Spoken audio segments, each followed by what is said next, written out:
어떤 바리새인이 예수님을 식사에 초대했습니다. 예수님의 그 집에 가서 식사 자리에 앉으셨습니다. 예수님이 기대어 앉으신 자세를 보니까 간단한 식사가 아니라 만찬이었습니다. 그 자리에 뜻밖의 손님이 하나 있었습니다. 그 동네 사람들에게 손가락질 당하는 여인이었습니다. 이 여인이 예수님 뒤에 서서 눈물을 흘리며 웁니다. 그 눈물이 비스듬히 앉으신 예수님의 발 위에 떨어집니다. 여인이 주저앉아 자기 머리카락으로 예수님의 발에 묻은 눈물을 닦아내고 그 위에 입을 맞추고 향유를 부어드립니다. 최대의 존경과 복종을 나타내는 자세이지요.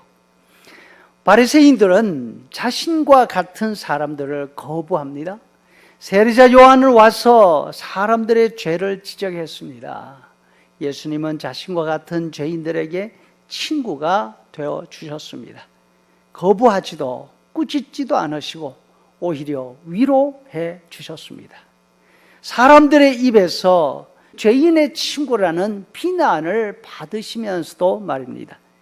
얘는 예수님의 그 모습에 감사하면서 자신의 마음을 표현하고 있습니다. 반면 여인 주변의 분위기는 싸늘합니다.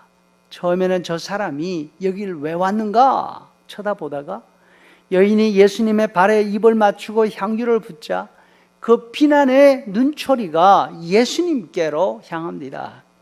사람이 딱 보면 알아야지 어떻게 저런 죄인이 자기 몸에 손을 대는데 흐뭇해서 가만히 있을 수가 있어? 지금까지 바리새인의 홀대에 가만히 계시던 예수님이 말씀하십니다. 이 바리새인은 예수님을 만찬 자리에 초대해 놓고 손님 대접으로 해야 할 일을 아무것도 하지 않았습니다. 예수님을 초대한 의도가 무엇인지 의심스럽습니다. 예수님이 유명인사라서 사람들이 관심을 가지는 사람이라서 이 사람을 우리 집에 초대하면 내가 좀 올라가지 않을까 자신을 과시하고 싶었을 수도 있습니다. 아니면 사람들이 저렇게 좋아 쫓아다니는 예수, 내가 한번 모욕을 줘야지, 그런 나쁜 생각을 했을 수도 있습니다. 아무튼 이 사람은 예수님 뺨에 입을 맞추는 환영 인사하지 않았습니다. 머리에 기름을 부어서 바깥에서 묻어온 먼지가 식사 자리에 떨어지지 않도록 하는 거, 그것도 하지 않았습니다. 하인들을 시켜서 샌들을 벗겨드리고 발을 씻어드려야 하는데 그 대접은 말할 것도 없었습니다. 또 이야기가 진행되는 모습으로 봐서 예수님의 자리를 집 안쪽 상석에 마련해 둔 게 아닌 것 같습니다. 문간 쪽에다가 배치한 것 같습니다. 왜냐하면 동네 사람들이 다 아는 이 죄인 여인이 예수님 뒤로 곧바로 와서 예수님께 다가올 수 있었잖아요. 예수님이 집주인에게 말씀하십니다. 가난한 두 사람이 있었습니다. 어떤 사람에게 돈을 꿨는데 한 사람은 500데나리온, 또 한 사람은 50데나리온이었습니다.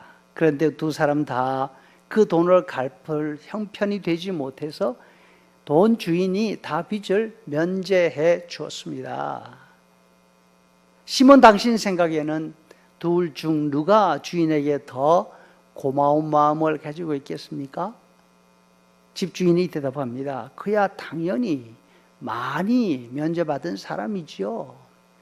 예수님이 다시 말씀하십니다. 당신이 나를 초대한 모습과 이 여인이 나에게 하는 행동으로 비교해 볼 때 당신은 나를 식사에 초대했지만 손님 대접은 전혀 하지 않습니다.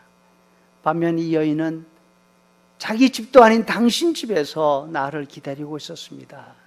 눈물로 내 발을 씻었고 향유를 붓고 쉬지 않고 내 발에다가 입을 맞추고 있습니다. 이것이 사랑의 차이입니다.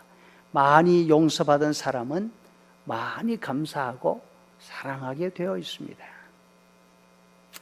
다른 목적을 가지고 한 초대, 그리고 받은 사랑에 감사하는 행동, 이렇게 다릅니다. 다른 말로 설명할 필요가 없습니다. 손님을 초대해 놓고 언제 이 말을 하면 가장 효과적일까? 그 찬스를 계산하고 있거나 다른 걸 생각하고 있다면 아무리 큰 손님이 오더라도 그 자리가 행복할 수가 없습니다.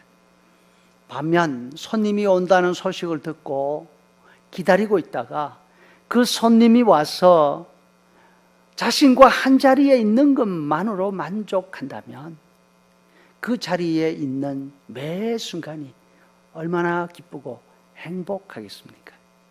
바라기는 우리 모든 성도가 교회에 나오는 시간이 이렇게 됐으면 좋겠습니다. 예배하는 시간이 하나님께 예배한다는 생각 때문에, 하나님이 이곳에 계신다는 그 한 가지 사실 때문에 가슴 벅찰 수 있으면 좋겠습니다. 우리가 드리는 예배를 감동 있게 만드는 요소에는 여러 가지가 있을 수가 있습니다. 하지만 이 여인의 경우에 보니까 가장 큰 요인은 바로 그 여인의 마음 속에 있었습니다. 지금 이 여인이 있는 그 공간, 그 자리 얼마나 가시방석 같았겠습니까? 그 자리에 있는 모든 사람이 자기를 향해서 떡 해가지고 말이에요, 집중해서 쳐다보고 있지 않습니까? 네가 왜 여기 와 있어? 얼른 안 나가?